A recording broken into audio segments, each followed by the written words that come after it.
Donc bonjour à toutes et à tous, bienvenue dans ce point hebdomadaire du groupe parlementaire de la France Insoumise, Nouveau Front Populaire. Je commence par dire que nous avons gagné l'inscription à l'ordre du jour d'un texte qui est porté par notre collègue Pierre-Yves Cadalin, qui tend à créer un institut océan de l'Université des Nations Unies en France, ce qui n'existait pas auparavant et qui est une première victoire importante, notamment sur l'enjeu immense que représente la mer dans l'avenir de l'humanité.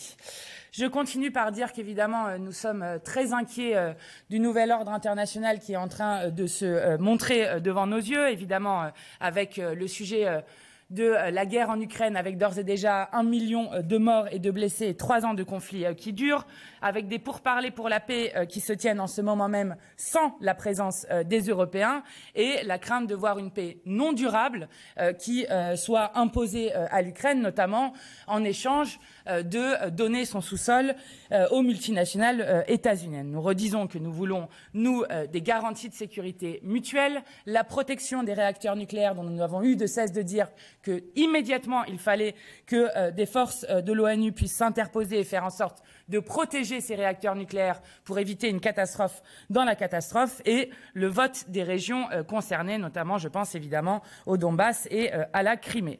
Pour ce qui concerne les annonces qui ont été faites par Emmanuel Macron la semaine dernière, même si nous avons d'ores et déjà réagi, nous redisons avec force que nous refusons que la France et l'Europe soient entraînées vers une économie de la guerre, que nous voulons au contraire une économie de paix qui permette évidemment de répondre aux besoins de sécurité des intérêts vitaux de la France, mais aussi aux besoins de santé, de logement, de sécurité écologique et de tous les autres besoins à l'aune du XXIe siècle, et que la priorité n'est surtout pas de relancer une course à l'armement, mais bien d'être à la hauteur des enjeux du XXIe siècle, notamment du plus grand défi, celui de conserver un écosystème compatible avec la vie humaine.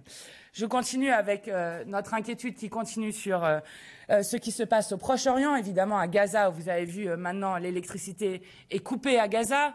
L'aide humanitaire ne rentre toujours pas à Gaza, avec des situations où la faim est utilisée comme arme de guerre. Et donc nous sommes très inquiets sur les suites de ces étapes de cessez-le-feu qui devaient avoir lieu, et nous redisons que la France doit impérativement et immédiatement peser de tout son poids et reconnaître l'État de Palestine.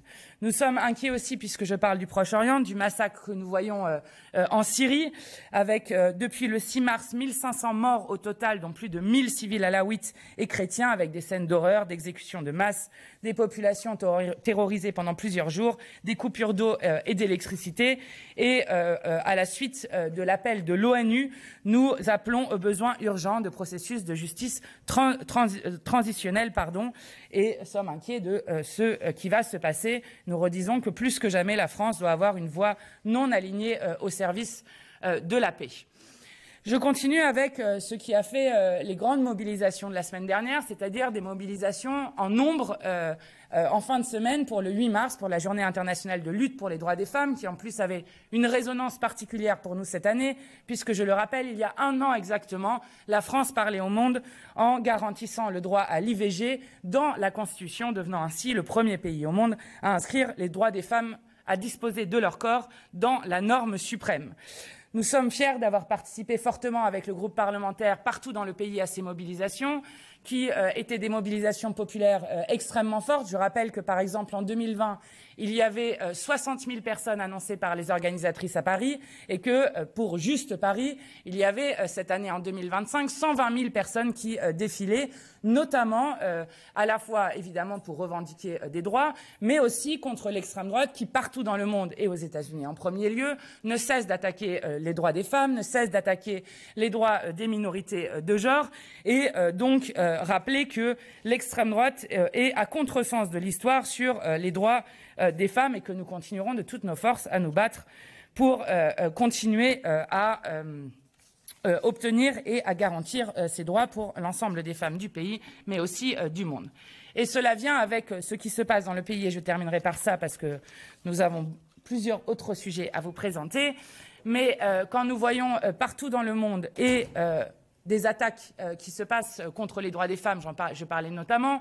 Nous avons, par exemple, je le dis parce que ça intéresse peu la presse et que je crois que ça devrait au contraire être un sujet de préoccupation majeure, quand vous voyez l'Agence de développement états-unienne qui décide de geler les aides états-uniennes avec notamment 8 000 femmes qui vont mourir d'un accouchement, dont 7 200 femmes en Afrique du fait de gel de l'aide états-unienne. Quand vous avez 2,7 millions de femmes qui, en 3 semaines seulement, se retrouvent avec sans contraceptif du fait là aussi du gel de l'aide, et que l'ONU-SIDA parle de 6 millions de morts supplémentaires d'ici à 2029 du sida, du fait là aussi du gel de l'aide au développement états-unienne, je crois que ça devrait être une de nos priorités.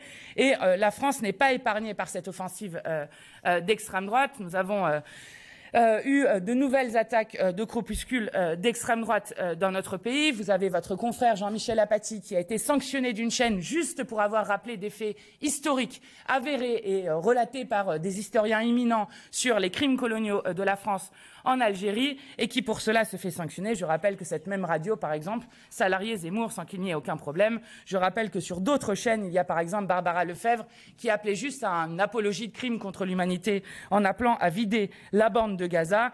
Il est donc l'heure de la riposte populaire de masse et nous allons mettre nos forces cette semaine et la semaine prochaine sur la manifestation du 22 mars contre l'extrême droite, contre le racisme, une manifestation qui du coup devient aussi internationaliste pour la paix et nous appelons à cette manifestation aux côtés de 200 autres organisations. Donc évidemment, ce sera une mobilisation très importante pour le groupe parlementaire et le mouvement de la France insoumise.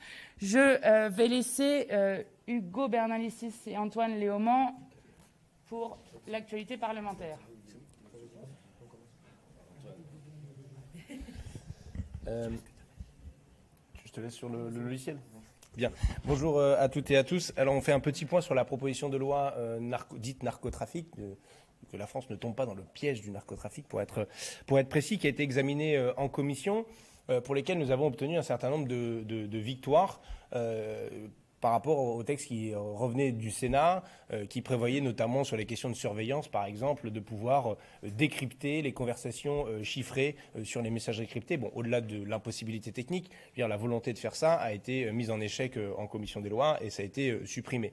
Je pense notamment aussi au dossier coffre, vous savez, qui a fait tant parler, pour lesquels les avocats se sont mobilisés en expliquant qu'il y avait une grosse difficulté à soustraire un certain nombre d'informations dans l'enquête du point de vue des grands principes du droit et du droit pénal. Et c'est à une voix que le dossier coffre a été rejeté en commission des lois. Donc c'est une victoire aussi également. Néanmoins, nous restons opposés à ce texte sur les narcotrafics pour une raison assez évidente, c'est qu'il sera complètement inefficace pour lutter contre le narcotrafic, en tout cas la criminalité organisée, ce qu'on appelle du haut du spectre, c'est-à-dire les plus organisés et les plus criminels. Bon. Pourquoi ? Parce que, pour vous donner un exemple très simple, qu'est-ce qui pourrait être efficace pour lutter contre l'entrée de grosses quantités de drogue en France ? Mettre des scanners dans les ports, notamment au port du Havre, et des scanners mobiles. Y a-t-il besoin d'une proposition de loi pour mettre des scanners dans les ports ? Non. Par exemple, autre élément, les offices centraux de la police judiciaire qui luttent justement contre ce haut du spectre dans tout un tas de domaines, l'Office central de lutte contre le blanchiment, l'Office central de lutte contre les infractions fiscales et financières, l'Office central de lutte contre la criminalité organisée, oui, il y en a un qui s'appelle comme ça, donc c'est déjà aujourd'hui fait. Tous ces offices centraux sont en sous-effectif, drastiquement en sous-effectif. Y a-t-il besoin d'une proposition de loi pour embaucher les effectifs suffisants ? Non. Y a-t-il besoin d'une proposition de loi pour avoir une juridiction centralisée, nationale, qui coordonne l'action judiciaire en matière de criminalité organisée ? Non, puisqu'il existe déjà la JUNALCO, la juridiction nationale de lutte contre la criminalité organisée. Donc en réalité, ce texte de loi est un texte de communication politique à la main de Gérald Darmanin et de Bruno Retailleau, les deux ministres de l'Intérieur que compte maintenant désormais la France. Et qui du coup ont envie de faire croire qu'ils vont faire quelque chose de plus que ce qui ne serait pas fait aujourd'hui. Avec cet élément supplémentaire, c'est que néanmoins, le texte comporte des reculs très graves et des problématiques discriminatoires extrêmement importantes qui n'ont rien à voir avec le haut du spectre. Je veux notamment parler de cet article qui prévoit une interdiction de paraître dans un quartier ou l'obligation pour un bailleur de rompre le bail dans des HLM, quoi, dans les quartiers populaires, si quelqu'un est suspecté d'appartenir au trafic de stupéfiants. Une décision administrative si on vous suspecte de participer au trafic de stupéfiants. On en est là. C'est vrai que M. Retailleau n'est pas très fan de l'état de droit, mais quand même, on n'est pas obligé d'aller sur des mesures qui sont complètement discriminatoires et disproportionnées. Donc, nous continuons de nous opposer à ce texte de loi, tout en réaffirmant notre volonté de lutter efficacement contre la criminalité organisée. Et ça, je vous renvoie vers le document qui a été édité par le groupe parlementaire de la France Insoumise il y a maintenant quelques mois, plan de lutte contre le narcotrafic, qui rappelait toute une série de mesures, à la fois de lutte contre la criminalité organisée, évidemment, mais aussi de dire qu'on ne luttera pas efficacement contre les stupéfiants si on ne réduit pas la consommation. Et le meilleur moyen de réduire la consommation, c'est encore de faire des véritables politiques de prévention et notamment cette proposition de légalisation du cannabis qui est un marqueur important pour nous puisque c'est soustraire aussi plusieurs milliards d'euros des mains des trafiquants. Voilà, merci. Sur ce texte, on va continuer le travail en hémicycle et Hugo a déjà dit les victoires que nous avons obtenues. Je rencontre demain le ministre de l'Intérieur, le ministre, vous voyez comme quoi, le ministre de la Justice, Gérald Darmanin, c'est l'habitude, pour lui présenter nos propositions et nos contre-propositions sur le sujet, et en particulier évoquer un sujet avec lui, qui est la question des logiciels de la police nationale, puisque vos confrères du Monde révélaient au début de l'année que le logiciel XPN, qui a changé de nom plusieurs fois, qui a coûté quand même entre 15 et 20 millions d'euros, n'existe toujours pas. Ça fait 8 ans que la police attend un logiciel. C'était censé être une des pierres angulaires de la construction aussi du travail de la police judiciaire. Et donc, voilà des moyens concrets de lutter contre le narcotrafic. Quand j'ai été par ailleurs à la Junalco, j'ai découvert stupéfait que les personnes qui s'occupent de la lutte contre le blanchiment n'avaient toujours pas le renouvellement de la licence du logiciel qui leur permet de faire ça. On croit rêver. On a des ministres qui viennent dans l'hémicycle et qui nous disent la lutte contre le narcotrafic, contre le blanchiment, c'est le cœur de notre politique, et les gens n'ont même pas les logiciels qui leur permettent de travailler correctement. Je pense qu'on peut commencer par là, et ça fera partie des propositions que nous porterons devant Gérald Darmanin. Je dis juste que compte tenu de l'ampleur du scandale que ça représente, nous avons déposé une proposition de résolution pour créer une commission d'enquête sur ce sujet, et nous essaierons de faire signer d'autres groupes parlementaires pour essayer d'obtenir que cette proposition de résolution passe devant l'Assemblée nationale et crée effectivement cette commission d'enquête, puisque nous avons déjà utilisé notre droit de tirage. Merci infiniment. Du coup, deux initiatives parlementaires maintenant. Alma Dufour, François Pigmal. Puis ensuite, ça sera Thomas Porte.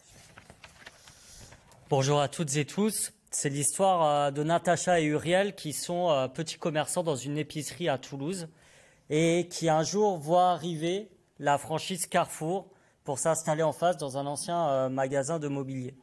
Il y a une mobilisation des petits commerçants, des habitantes, des habitants, parce que cette installation ne correspond à aucun besoin essentiel. Et en plus, elle met en péril l'activité commerciale d'Uriel et Natacha, qui sont plus qu'une épicerie, mais aussi un lieu de vie et un lieu de solidarité. Ce qui leur est arrivé à des milliers de petits commerçants ces dernières années en France. On a signé des pétitions, interpellé les institutions, et celles-ci, comme la mairie de Toulouse, sont restées bien impuissante, comme c'est souvent le cas. Pourquoi ? Parce que l'emprise de surface sur laquelle comptait s'installer le Carrefour était de 800 mètres carrés. Or, la commission départementale d'aménagement commercial ne peut donner une autorisation que pour des surfaces supérieures à 1000 mètres carrés. C'est pourquoi, avec nos équipes parlementaires, d'Alma Dufour, mais aussi de Sébastien Rome, notre ancien collègue qui était là lors de la précédente mandature, nous avons décidé d'agir. Et nous avons bâti une proposition de loi, après avoir auditionné un certain nombre de structures, avec nos équipes, que je tiens à remercier, à féliciter ici. Et ce travail a duré 1 an. Et aujourd'hui, il aboutit à quelque chose de fourni qui se dégage en 4 axes. Je vous en donne 2 et je laisse Alma présenter les 2 autres. Le premier, c'est donner les moyens à la commission départementale d'aménagement commercial d'avoir un droit de regard et d'autorisation sur l'installation des grandes enseignes et du e-commerce quand les surfaces sont supérieures à 400 mètres carrés et non plus à 1000 mètres carrés comme c'était le cas auparavant. La création aussi au niveau départemental d'une société coopérative intérêt collectif dans chaque département pour préserver et assurer la revitalisation du tissu commercial. Bien sûr, cette proposition de loi a un enjeu de préserver le petit commerce, qui est aussi une ressource face à l'étalement urbain et pour la transition écologique face au e-commerce et aux grandes enseignes. Je serai très brève. Je pense qu'il faut qu'on mesure à quel point le commerce en général, le petit commerce en particulier, est en danger. Vous le savez, on a battu un record historique de faillites.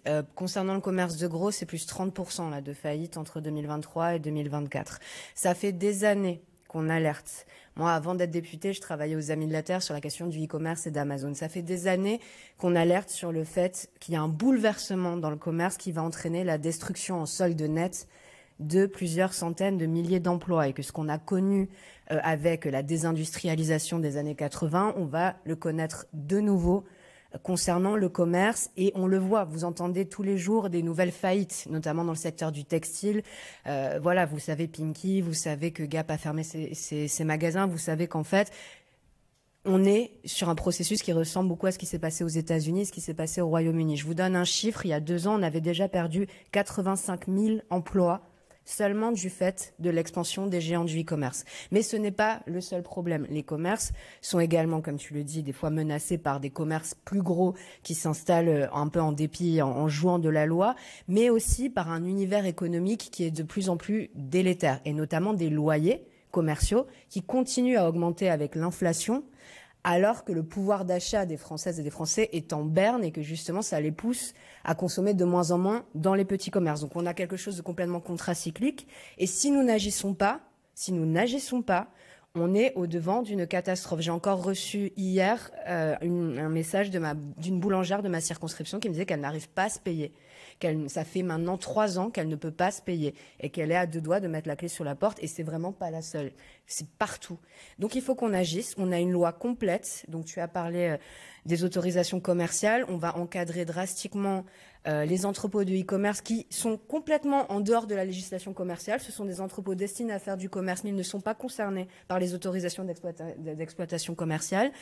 Ils ne sont pas non plus concernés par les taxes sur les surfaces commerciales que payent les grandes enseignes physiques, des magasins. Et enfin, nous allons traiter de l'éléphant dans la pièce, c'est-à-dire l'encadrement des loyers. Nous voulons geler les loyers commerciaux parce qu'on est vraiment dans une crise drastique et résoudre un petit problème qui peut paraître un détail mais qui est énorme, c'est que depuis des années, les propriétaires, les bailleurs font payer aux locataires commerciaux la taxe foncière. Alors que normalement, c'est une taxe qui doit être payée par les propriétaires, comme son nom l'indique, et elle est répercutée dans le loyer des commerçants. Vous pourrez faire le test, aller demander à n'importe quel commerçant qui loue son fonds de commerce, il vous dira qu'il paye cette taxe, et c'est une demande de la Confédération des commerçants de France que soit mis fin à cette aberration. Je vous remercie. Merci beaucoup. Et dernière proposition, Thomas Porte. Bonjour à toutes et à tous. Il y a 622 jours, Naël était tué à bout portant par un policier. Des images qui ont choqué, fait le tour de la France, le tour du monde, suscité une colère légitime et une colère qui a été réprimée dans la force, sans aucune réponse apportée à toutes celles et ceux qui se sont mobilisés. On a eu une décision importante cette semaine. Après des mois d'enquête, d'audition, le parquet de Nanterre a requis un procès pour meurtre contre Florian, le policier qui a tué Naël. Je veux d'abord ici dire que c'est une décision importante pour toutes les familles de victimes de violences policières qui, depuis des années, mènent des combats longs, difficiles, semés d'embûches, d'entraves pour avoir accès à la justice et la vérité. Je veux aussi avoir une pensée pour Naël et sa famille, traînés dans la boue depuis des mois et encore récemment par des syndicats policiers d'extrême droite. Je veux aussi avoir une pensée pour Souley El Khalfaoui, Jean-Paul, Rayana, Boubacar, Fadjigui, Amine, Inès, Ali Hussein Kamara, toutes celles et ceux qui sont morts sous les balles de la police après des refus d'obtempérer. Je veux aussi dire ma colère et notre honte d'avoir eu les propos du ministre de l'Intérieur, Bruno Retailleau, qui s'est une fois de plus comporté comme un porte-parole des syndicats policiers d'extrême droite. Le même ministre qui a été incapable de condamner des actions de groupuscules nazis dans les rues de Paris est venu apporter un soutien direct et légitime aux violences policières. Le préfet des Hauts-de-Seine, qui s'est déplacé au commissariat de Nanterre le jour de la décision de justice, a envoyé un message clair de légitimation des actes commis par Florian. Et il faut dire les choses de manière très claire dans ce pays. Le problème aujourd'hui de la police, ce n'est pas la justice. Le problème de la police, c'est les violences policières. C'est les morts après les refus d'obtempérer. C'est les contrôles aux faciès. Voilà le problème de la police dans ce pays. Et nous déposons aujourd'hui, à nouveau, et nous le ferons à chaque fois qu'il faudra le faire, une proposition de loi pour abroger ce qu'on appelle l'article L435-1 du Code de sécurité intérieure, issu de la loi de 2017, à l'époque où Bernard Cazeneuve était Premier ministre. Je l'ai souvent rappelé, j'ai conduit une enquête là-dessus suite au dépôt de cette proposition lors d'un niche parlementaire. Cette loi elle a eu des conséquences mortelles, j'ai cité les noms, mais c'est aussi plus 35% de tirs sur des véhicules en mouvement. C'est une explosion multipliée par 5 des morts après cette loi. C'est un record d'Europe du nombre de morts suite au refus d'obtempérer. Et plus que jamais, dans le contexte actuel, il est temps d'abroger cette loi. Je le dis de manière ferme, nous serons toujours aux côtés de celles et ceux qui sont victimes de violences policières, qui sont victimes du racisme systémique. Je rappelle aussi qu'une des porte-paroles de l'ONU avait dénoncé, après la mort de Naël, le racisme systémique au sein de la police française. 2 rendez-vous, Mathilde l'a dit, une grande mobilisation le 22 mars contre l'extrême droite, contre le racisme, et une autre mobilisation samedi à l'appel des collectifs contre les violences policières. Il faut y participer, les soutenir et abroger cette loi, et nous serons toujours à leur côté. Merci. Question.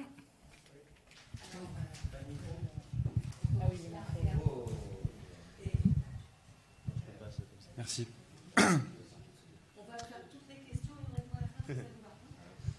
Léonard Attal, TF1 LCI. Vous avez déclaré tout à l'heure qu'il ne fallait pas relancer une course à l'armement. Le président de la République a déclaré que la Russie, selon lui, était une menace existentielle pour la France, pour l'Europe. Est-ce que cela veut dire que, selon vous, la Russie n'est pas une menace militairement existentielle pour la France? Et si tel est le cas, pourquoi ne pas relancer justement cette course à l'armement? Bonjour. Hugo Capelli, BFM TV. Une question justement un petit peu dans la poursuite de ce qu'a avancé Léonard. Vous avez notamment évoqué le budget de la France. Je voudrais parler du budget de la défense qui pourrait être augmenté. Le patron du COR, Comité d'orientation des retraites, a dit qu'il ne fallait plus qu'il y ait des débats autour de 64 ans, revenir sur cette réforme, parce que ça ne servait à rien au vu du contexte international. Est-ce que vous êtes d'accord avec ça? Est-ce que vous partagez son point de vue? Okay. Bonjour, Ilia Bergel de la Radio France Info. Dans le cadre du désengagement des États-Unis au soutien financier de l'Ukraine, est-ce que, selon vous, l'Europe doit compenser ce financement? Est-ce que la France doit y participer? Et si la France doit y participer, qui, en France, mettra à contribution pour financer l'effort de guerre ukrainien?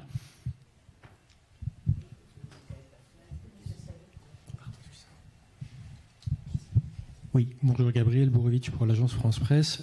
Sur le thème de l'Ukraine, toujours, et en lien avec l'ordre du jour, il y a une proposition de résolution européenne déposée par un de vos collègues, Elliott, qui doit être examinée demain après-midi. Ça a été avancé. Le texte a été déposé il y a un mois. Il a été débattu en commission. Vous devez probablement en avoir pris connaissance. Quelle sera votre position? Il s'agit, le titre, c'est de renforcer le soutien à l'Ukraine.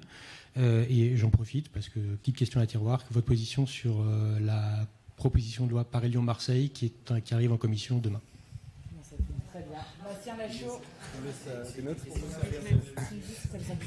Ouais, bon, écoutez, merci de ces questions. On va commencer sur Paris-Lyon-Marseille, si vous me le permettez. Écoutez, la situation issue de la loi de 82 sur Paris-Lyon-Marseille est totalement aberrante. Pourquoi? Parce que nous vivrions dans une ville, dans une de ces 3 villes, nous ne pourrions pas élire directement les conseillers qui élisent ensuite le maire. Donc revoir ce système est en effet une réforme démocratique à laquelle nous sommes favorables. De la même manière, réduire de 50 à 25% la prime majoritaire est une bonne chose. Alors évidemment, nous n'aurions pas écrit le texte de cette manière-là. Évidemment, nous ne l'aurions pas fait dans ce calendrier. Évidemment, nous aurions revu la totalité du système de gestion des communes, des intercos, les primes majoritaires à 50%. Nous aurions fait une loi globale. Bon. Force est de constater que la loi qui nous est proposée aujourd'hui n'est pas une loi globale, mais c'est une loi qui va dans le bon sens. C'est une loi que nous soutiendrons parce que nous pourrons l'utiliser ultérieurement pour demander à ce que, dans toutes les communes, la prime majoritaire revienne à 25%, parce qu'il y aura là donc une inversion du déni démocratique. Pourquoi 25% à Paris, Lyon, Marseille? Pourquoi 50% dans les 35 000 autres communes de France? Donc, une fois que cette loi aura été adoptée, cela ne sera que le début d'un travail nécessaire pour redémocratiser l'ensemble de nos institutions. Le plus simple serait quand même de convoquer une assemblée constituante pour une 6e République. Cela permettrait de régler tous les problèmes démocratiques de ce pays en une fois. Bon, ce n'est pas le choix qui est fait par le gouvernement. Nous prenons ce que nous pouvons prendre, la démocratie plus importante dans Paris, Lyon, Marseille. Voilà pour Paris, Lyon, Marseille. Sur l'Ukraine, le président n'a pas dit que la Russie était une menace existentielle pour la France. Il a même dit que la France n'était pas vraiment menacée d'une invasion russe parce que nous avions la dissuasion nucléaire. Il faut être cohérent. Oui, tout à fait. Ce n'est pas pareil. La France, ce n'est pas l'Europe. Et l'Europe, ce n'est pas encore la France. Donc, il faut regarder les choses telles qu'elles sont. Aujourd'hui, l'enjeu pour la France, c'est de garantir la protection de ses frontières où qu'elles soient dans le monde. Je vous rappelle que la principale frontière française terrestre, c'est avec le Mexique, c'est avec le Brésil, et que la principale frontière maritime française, c'est avec l'Australie. Des frontières bien éloignées de l'Europe et bien éloignées des préoccupations de la Russie et de l'Ukraine. Nous sommes une nation universelle, présente dans l'ensemble des océans. Notre vision ne peut pas être une simple vision européano-centrée. Alors oui, il y a évidemment une vision européenne, mais l'enjeu, c'est la défense de notre territoire, la garantie de l'intégrité de notre territoire et la protection de nos populations. Donc, à ce titre-là, non, la Russie n'est pas une menace existentielle pour la France, parce que la France est une puissance dotée de l'arme nucléaire, et cela nous a coûté suffisamment cher pour que nous puissions jouir de ces bénéfices aujourd'hui. Et donc, à partir du moment où les menaces de la Russie, le président a parlé de menaces sur les hôpitaux, par exemple, dans le domaine du cyber, dans le domaine du spatial, ce sont des sujets importants. Mais ce n'est pas en construisant des canons de 155 que l'on va arrêter des attaques cyber. Ou que l'on va arrêter un satellite qui viendrait butiner des informations sur un autre de nos satellites. Il faut répondre aux menaces qui existent par les bonnes solutions. Et cela nous amène sur la question du budget. Plus 1% du PIB. Mais pourquoi pas plus 5% du PIB? Tant que l'on n'a pas répondu à la question de pourquoi faire. Comment allons-nous utiliser cet argent? Pour doter la France de quelle capacité spécifique? Nous n'aurons servi à rien et nous aurons pu dépenser autant de milliards que vous voulez. L'objectif, garantir les frontières et les populations de notre pays. Maintenant, en face, il faut se doter la France des capacités qui lui manquent. Oui, nous avons des manques dans le domaine du renseignement. Oui, nous avons des manques dans le domaine de la communication. Oui, nous avons des manques dans le domaine du transport. Mais est-ce que cela nécessite 50 milliards? Ça se discute. L'important n'est pas le montant, à part si l'idée est de satisfaire M. Trump. Parce qu'en effet, les 800 milliards que Mme von der Leyen a promis, on pourra revenir dessus si vous le souhaitez, mais parce que ça n'existe pas, ces 800 milliards. Il n'existe pas. Mais ces 800 milliards, c'est ce qui permet d'atteindre les objectifs fixés à l'OTAN par M. Trump. Et donc, une fois de plus, on le voit, l'idée que l'on avance de défense européenne toujours plus, etc., au final, elle se fait toujours dans le même cadre. Ce cadre atlantiste qui nous a menés dans l'impasse dans laquelle nous sommes aujourd'hui. Parce que si les Américains se désinvestissent de l'Ukraine, si les Américains se désinvestissent de l'Union européenne, que proposent ceux qui nous ont emmenés dans cette impasse? Cela fait 20 ans en France que nous avons des dirigeants qui disent l'OTAN, l'OTAN, l'OTAN, depuis la réintégration dans le commandement intégré de 2008. Et bien aujourd'hui, que les Américains ne sont plus là, qu'est-ce qu'ils font? Ils nous disent il faut qu'on retourne chercher les Américains. Donc, on le voit, ils n'ont pas de réponse. Ils n'ont aucune réponse aux problèmes qu'ils ont eux-mêmes créés. Nous n'avons plus de voix autonome de la France à l'international. Le président Macron a détruit le corps diplomatique français. Nous n'avons plus de politique autonome parce qu'il faut faire la stratégie de l'autonomie stratégique européenne qui n'existe pas parce que dans les traités, la défense de l'Europe est soumise à l'OTAN. Et je sens qu'il faut que je conclue.